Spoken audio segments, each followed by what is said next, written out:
وەڵامێک بۆ کۆنسڵی گشتی تورکیا لە هەولێر کە هەفتەی ڕابردوو ئاماژەی بەوە کرد کە لە ئۆپەراسیۆنەکانی تورکیا بۆ سەر خاکی هەرێمی کوردستانی عێراق هیچ هاوڵاتیەکی مەدەنی بە ئامانج نەگیراوە.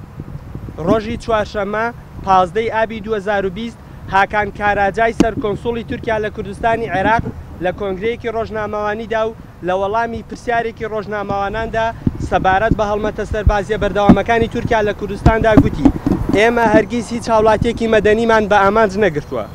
تیمی کوردستانی عێراقی CPT کە ڕێکخراوێکی نێودەوڵەتی بواری مافەکانی مرۆڤە و لە ساڵی 2007ەوە کار دەکات بۆ بە بەڵگەکردنی کاریگەری ئۆپەراسیۆنە سەربازیەکانی تورکیا بۆ سەر گیان و بژێوی ژیانی هاوڵاتیانی مەدەنی لە کوردستانی عێراقدا دەخوازێت کە تیشک بخاتە سەر ئەوەی کە لێدوانەکەی بەڕێز هاکان کاراجای دوورە لە ڕاستیەوە.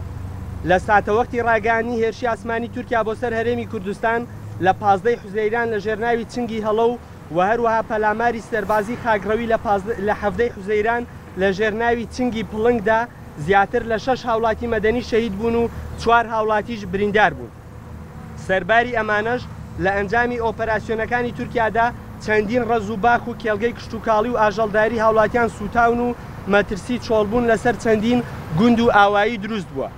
لە 17 حوزەیرانی 2020دا لە ئەنجامی هێرشە ئاسمانیەکانی تورکیادا بۆ سەر کوێستانەکانی خنێرە لە سیدەکان حەباز مەخدیدی 30 ساڵ شەهید کرا کە شوانێکی کۆچەری بوو بۆ لەوەڕاندنی مەڕووماڵاتەکەی ڕووی کردووە کوێستانەکان.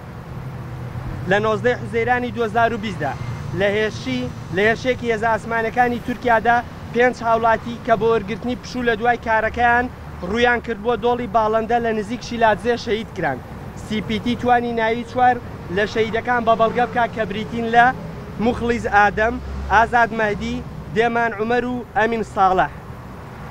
لە 20 حوزەیراندا فرۆکە بێفرۆکەوانەکانی تورکیا دوکانێکی میوەفرۆشیان لە ناوچەی گەشتیاری کونەماسی بە ئامانج گرت کە لەو کاتەدا کۆمەڵێک خێزانی گەشتیاریش لە ناوچەکە بوون.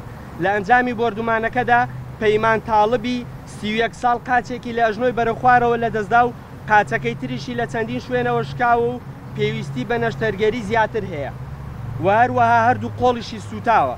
لە هەمان کاتدا هاوسەرەکەی پەیمان کەیوانکاوەی تەمەن 30 ساڵ و کچە 7 ساڵ و کوڕە 5 ساڵانەکەیان لەو بەردومانانەدا بریندار بوون.